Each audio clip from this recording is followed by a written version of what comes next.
Good morning, dear students. Welcome back to our English class. I hope you all are doing good. Okay, shall we start today's class? So, in today's class, we'll learn about pronoun and types of pronouns. Let's see what is a pronoun. A pronoun is a word used in place of a noun, right? You know that, right?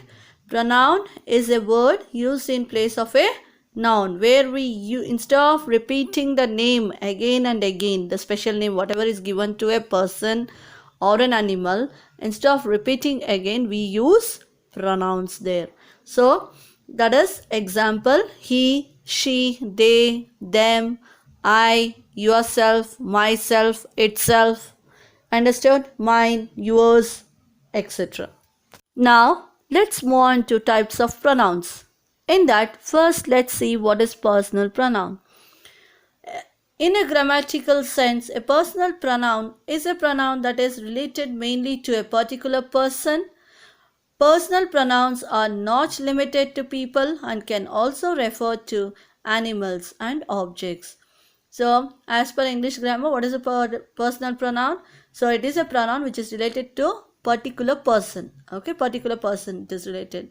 And it is not limited not only for people, but it is also for animal and objects. So, let us see what is the exact meaning of personal pronouns and how it is used. Okay, so now already I have taught you in the last years, that is in the 8th standard, I have taught you about the first person, second person and the third person, right? You are familiar with that, right? As per pronouns, personal pronouns. So let us see. First, subject pronouns. So in that, singular, that is when a person is single, so you say it as I, okay, for a subject. Then that is, instead of using your name, you will use I there. Then for plural, you will use we. Then the second person, that is to whom you are speaking to, you will say it as you for singular, even for plural also you. Then the third person who joins you both. So for them, for singular, you will say he, she, it. Then for plural, you will say they.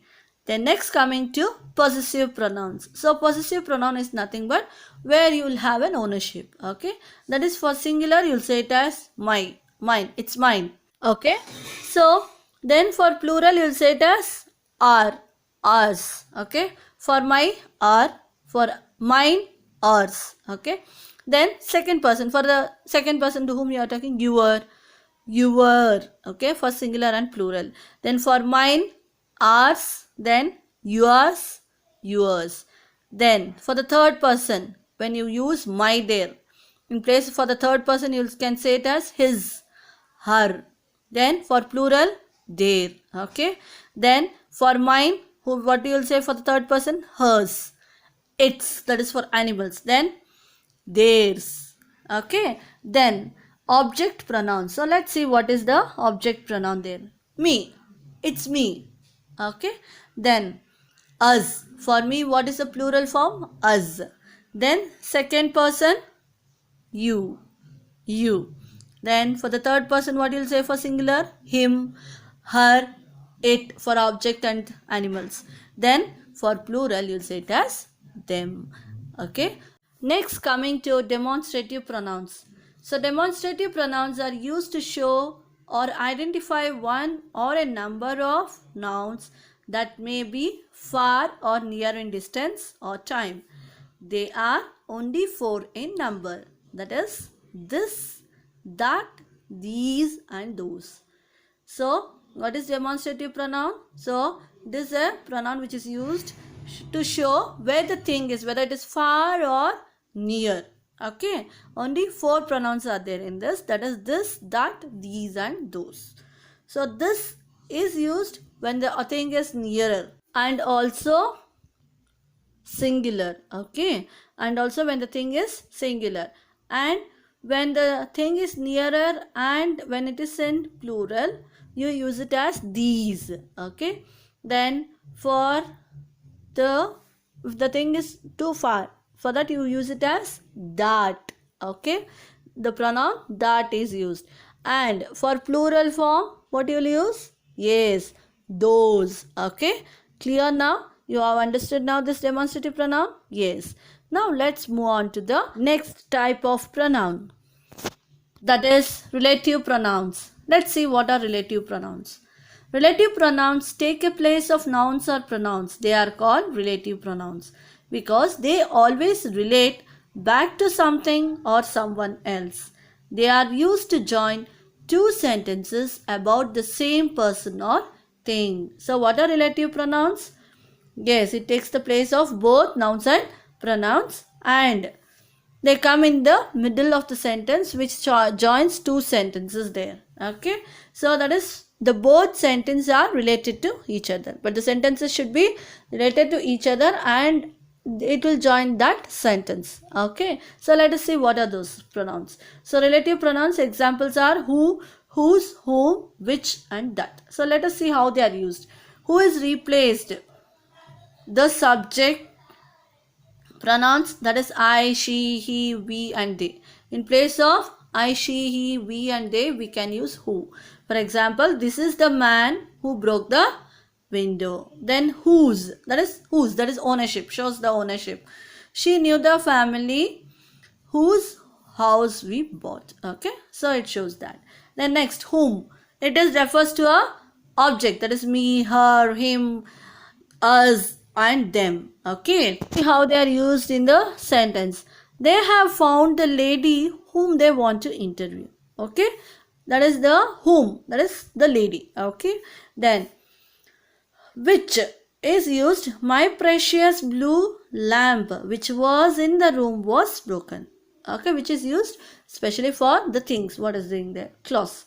Then that, okay, the lamp that was in the room was broken. Understood? So these are the 5 relative pronouns. Now let's move on to interrogative pronouns. So interrogative pronouns are used to ask questions. So when you want to ask questions, you use these interrogative pronouns, that is which is used with a question mark. Whose, which, whom, who and what. Okay. So now let's move on to the next type of pronoun. That is indefinite pronouns. So pronouns which are not known which nouns are used are called as indefinite pronouns. So we don't know which pronoun you'll use there. That is which noun you are going to use there. Okay, that pronoun is called as indefinite pronouns. That is anybody, somebody, nobody. Understood? Then someone, anything, nothing. Okay, so that is called as indefinite pronouns. Examples are given here. Nobody else offered to go out. There is nothing interesting in the book. No one believes them. Okay. Then everything was ready for the party. Was there anyone you knew at the school? Would you like something to drink? Understood? Someone knows where she is. Everybody loves Mary. They were staying in somebody's car. Okay, they were staying in somebody's car. I think this is somebody else's coat. Okay, you don't know who is that. Understood? So that is what is called as indefinite pronouns. You don't know which noun is used there. Okay. Now coming to distributive pronouns. The pronoun which refer to persons or things one at a time are called distributive pronouns. That is one at a time. That is either this or that. Neither this or that. Each. Understand? You can drink either tea or coffee. In both, any one you can drink. That is your choice. She can neither see TV nor play. So neither she can see the TV, watch the TV, or she can play. Each of us bought the book. That is, one of them have bought the book. Give the chocolate to each. Okay, give the chocolate to each and every person. Understood? Now we are clear with distributive pronouns.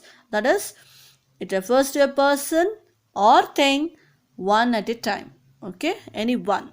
Okay, be clear with the definition. Next, coming to reciprocal pronouns. So what are reciprocal pronouns? We use reciprocal pronouns when two or more people do the same thing. So when two or more than two do the same thing. For example, the boys are fighting one another. So there are three boys there, right? In the example taken, three boys. So either three boys or four boys also you can take, or many. So who all are fighting to one another. Okay, together they are fighting. So that is one another. Okay, each and every person is fighting to one another. Then Tina and Mary are talking to each other. So both of them are talking to each other. That is Tina and Mary. Both are doing the same work. And even the boys are fighting one another. That is, all the three are doing the same thing. Right? So that is why it is called as reciprocal pronoun. I hope you all have understood today's class, that is about pronouns. Okay, so I'll be sending you the worksheet. Solve it and send it to me without fail. So understand the concept and solve the worksheet. Then attendance is compulsory. Okay, understood? So we are taking attendance for those who are completing and sending. Okay, so without fail complete the worksheet in your homework book. Okay, write neatly. Thank you, dear students. Stay home, stay safe. See you in the next class soon. Bye bye. Take care. Have a nice day.